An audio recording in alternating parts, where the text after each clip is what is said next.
Bom dia, a paz do Senhor, tudo bem? Hoje, na nossa reflexão matinal, nós vamos falar um pouco sobre o valor das nossas vidas, o verdadeiro valor. E para começar, eu vou usar como base aquele versículo comum que a maioria das pessoas conhece, que é João 3,16, que diz assim, ó: Porque Deus amou o mundo de tal maneira que deu o seu Filho unigênito, para que todo aquele que nele crê não pereça, mas tenha vida eterna. Então, antes de podermos falar sobre valores, sobre situações onde nós demonstramos o não valor das nossas vidas, ou a falta de valor, quero deixar aqui uma base. Então, a base não é o que você pensa, não é o que eu penso, é o que Deus pensa sobre nós. E o que Deus pensa sobre nós é que a sua vida e a minha vida, ela tem tanto valor a ponto de que Deus, para nos salvar, enviou Jesus Cristo para morrer em meu e no seu lugar. Tudo bem?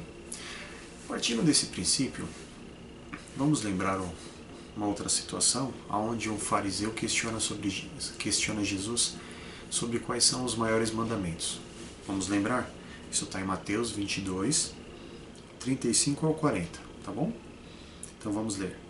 Um deles, um doutor da lei, interrogou-o para o experimentar, dizendo: Mestre, qual é o grande mandamento da lei?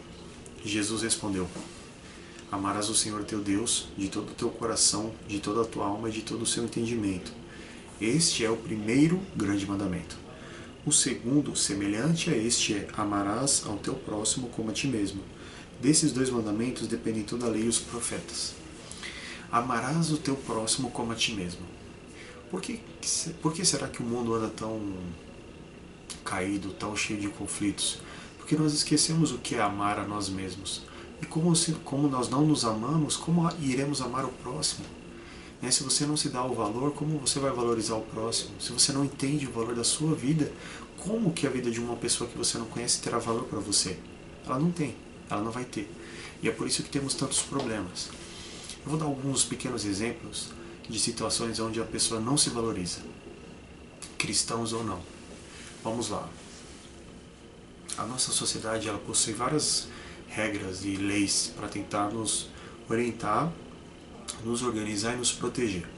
Quando, por exemplo, você, que mora perto de uma avenida bastante movimentada, você decide atravessar fora da faixa de pedestre, você está mostrando, não só para o mundo, mas para todo o universo, o mundo espiritual, que a sua vida não vale o esforço de uma sinalização. Ou seja, você está dizendo que a sua vida é tão insignificante que não vale a proteção que é dada ali.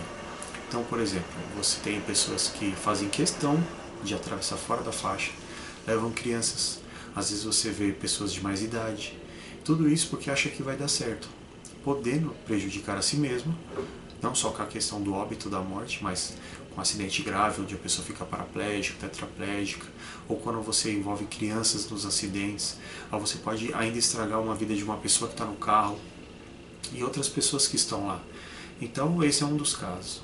Por exemplo, quando você vê motociclistas, andando na contramão, carros em excesso de velocidade, ou direção alcoolizada, tudo isso mostra que a pessoa não se dá o valor. Porque se você não entende que isso pode colocar a tua vida em risco, você acaba não se dá o valor necessário. Não é só o problema de se colocar em risco, é o risco às pessoas ao seu redor. Você entende que se você dirige alcoolizado, você é uma arma. Você não tem controle sobre os efeitos daquilo e não sabe o que pode acontecer. E você pode vir, como acontece diariamente, levar pessoas inocentes à morte. Agora, por que as pessoas fazem isso? Porque falta nelas muitas vezes o amor próprio. O identificar que você é valioso, que eu sou valioso, valioso para alguém.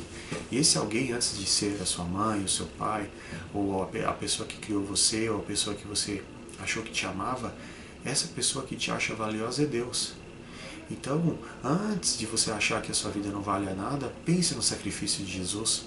Pensa se vale a pena infringir a lei, roubar, matar, beber, fumar, usar droga. Quando você põe tudo que você faz que põe em risco a sua vida, você está querendo mandar uma mensagem para Deus, tipo, o seu sacrifício foi em vão, porque eu não estou valendo nada.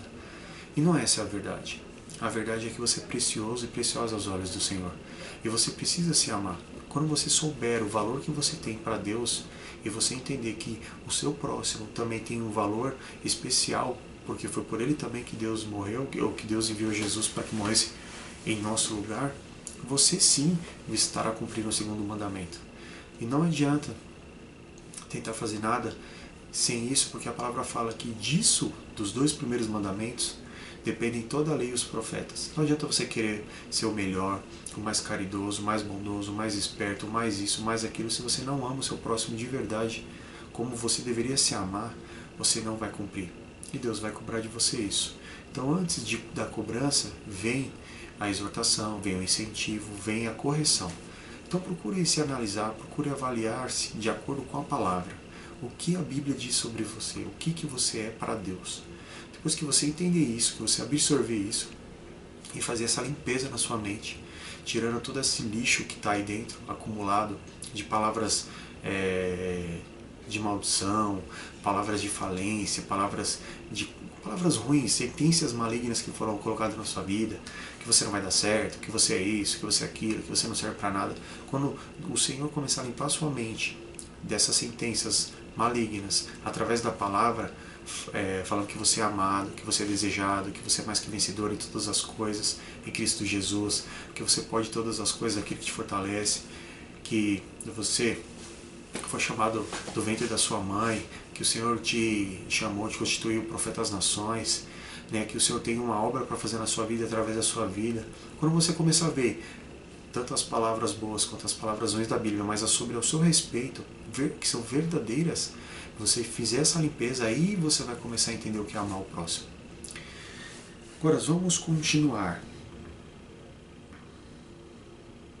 Por que estou falando tudo isso? Porque hoje as pessoas, além da falta de valor a si mesmo, elas supervalorizam os objetos. Em Mateus 16, 26 diz assim, ó: pois de que proveito há o homem ganhar o mundo inteiro e perder a própria alma? Ou dará ao homem recompensa em favor da sua alma? Então, para muitas pessoas hoje, o que é mais importante? O mais importante é desfrutar o meu carro zero, ou o carro importado que eu comprei a 200 km por hora numa rodovia, numa marginal, independente de se eu morrer ou não. Desculpa. O importante é que eu desfrute da minha moto super esportiva. O importante é que eu desfrute da bebida, do dinheiro que eu tenho. O importante é desfrutar nas noites, sair com 200 pessoas diferentes, dormir com todas elas, sexo ilícito, sexo, drogas e rock and roll. Isso não é valorizar a sua vida. Isso é um tiro no pé. A gente costuma falar um tiro no pé ou um suicídio, uma tentativa de suicídio. Pois quanto mais você se afunda, o pior vai ficar. Um abismo chama o outro e você vai se enterrando cada vez mais. E você não sabe que pode ser que a qualquer momento você realmente morra. E aí, para onde você vai? Para onde você vai depois de tudo isso? Em Lucas 12, 20 diz assim: mas Deus lhe disse: louco, esta noite te pedirão a tua alma, e o que tens preparado, e para quem será? Então, se hoje você morrer, se essa aqui for a última mensagem que você está ouvindo, e depois disso você for recolhido, sei lá, você sai na rua atropelado e morre por uma pessoa imprudente, ou você cai, tropeça, bate a cabeça, sei lá. E aí, o que você tem preparado? O que tem no seu coração? Será que você viveu segundo a palavra? Será que você realmente amou o teu próximo como a ti mesmo? Será que você honrou a Deus? O Salmo 103 ensina algo muito interessante para nós. Bendize, ó minha alma, ao Senhor, e não te esqueça de nenhum dos seus benefícios. Salmo 103, versículo 2. Bendize a minha alma ao Senhor, e não esqueça de nenhum dos seus benefícios. Nós devemos viver como aqueles que não se esquecem dos benefícios do Senhor, do benefício da vida, da provisão de poder respirar, de ter saúde, de ter um emprego, quando se tem um emprego, de ter provisão para comer, para beber, para dormir, para ter um lugar para morar, um banho para tomar. Tudo isso, as pequenas coisas que para muitos não fazem diferença nenhuma, para nós devem fazer diferença. Porque se Deus não nos abençoasse com sua graça, nós não teríamos nem isso. Imagine você, as pessoas que vivem em situações de extrema miséria, que não tem nem água para beber. Então eu sei que pode parecer falso moralismo isso, mas você está falando, mas você tem. Eu não posso dizer que eu sou grato o suficiente, porque eu nunca vou ser grato o suficiente, por tudo aquilo que Deus me dá, porque eu não sei, talvez, o valor de não tê-las. Talvez da falta de comida sim, talvez a falta de água sim, talvez a falta de recursos sim, mas não dos extremos. Graças a Deus, pela graça de Deus mesmo, nunca passei os extremos. Talvez a privação de alimentos e de água sim, mas ainda assim eu sei que não haverá gratidão suficiente no meu coração para agradecer a Deus. Por isso que nós precisamos nos esforçar. Como diz o salmista, bendize a minha alma ao Senhor e não se esqueça de nenhum dos seus benefícios. Por mais que você não consiga agradecer como ele deva ser agradecido, se você não se esquecer dele, já é uma forma de agradecer aquilo na sua medida, na sua proporção. Em Jó 27, 8 diz assim: por qual será a esperança do hipócrita, havendo sido avaro, quando Deus lhe arrancar a sua alma? Quando você perder a sua alma, qual será a sua esperança? Você que tem sido orgulhoso, hipócrita, que tem desdenhado da palavra de Deus, que tem deixado tudo de lado, o dia que, se essa for a hora, o que acontecerá quando Deus pedir a sua alma? Quando você for levado para ser julgado no tribunal de Cristo, o que você vai ter? Você vai falar que não te avisaram? Vai falar que eu tinha recursos, eu tive que trabalhar, tive que estocar, tive que sustentar alguém e não tive tempo para o Senhor? Será mesmo? Será que você não teve tempo para amar o Senhor e nem amar o seu próximo, porque você não se amava? Ezequiel 20, 19 diz assim: eu sou o Senhor vosso Deus, andai nos meus estatutos e guardai os meus juízos e executai-os. A Bíblia ela tem várias sentenças e lembretes e exortações para que nós andemos nos caminhos do Senhor, para que nós cumpramos a sua palavra, para que não haja desculpas no dia do julgamento. Em Filipenses 3,17 diz assim: sede meus imitadores, sede também meus imitadores, irmãos, e tende cuidado, segundo o exemplo que tendes em nós, pelo que assim andam. Ou seja, sejam meus imitadores e tenham cuidado de andar em todos os exemplos que nós ensinamos. Nós quem? Os apóstolos do Senhor Jesus, né? Agora, para aqueles que têm dúvidas sobre fazer ou não fazer, porque, mas o que o meu irmão vai falar, o que minha irmã vai falar, o que meu pai vai falar, o que os meus amigos vão falar, em Provérbios 9, 6 diz assim: deixai os insensatos e vivei, e andai pelo caminho do entendimento. Deixai os insensatos. Muitas vezes, por amor a uma vida, mesmo sendo uma vida torta, uma vida com problemas, nós não deixamos eles. Mas aqui não diz para que você o rejeite, diz deixai os insensatos, andai pelo caminho do entendimento. Ou seja, você não vai deixar de amar, mas você não vai compactuar com aquele erro, você não vai andar por aquele caminho. Isso é amar o próximo, é explicar o caminho certo, é mostrar a direção, é fazer aquilo que Jesus faria.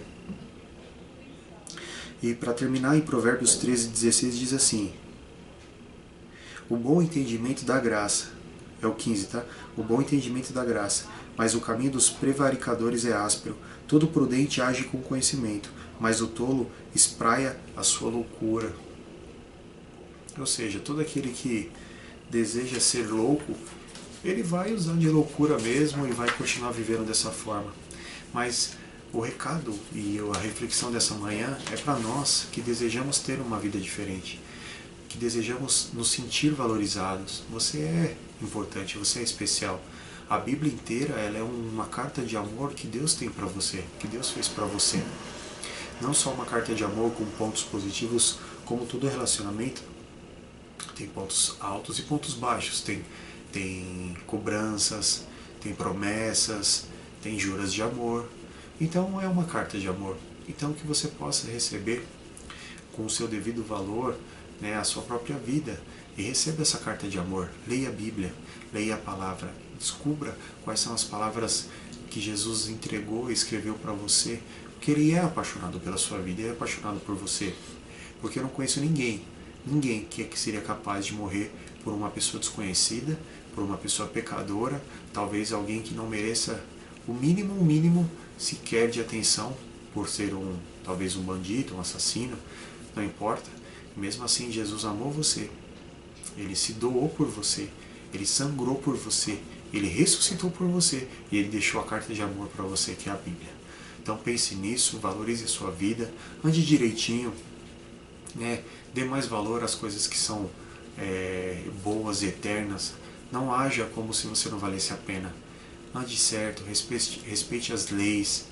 Respeite as leis de trânsito, respeite os impostos, respeite os governantes, ore por eles. Quando precisar votar, vote certo, proteste certo também, mas não deixe que o mundo coloque em você uma falsa identidade, uma identidade talvez de um mendigo. Não, você é filho, você é filha, você tem lugar na casa do Pai, na mesa do Pai. Deus abençoe, a paz.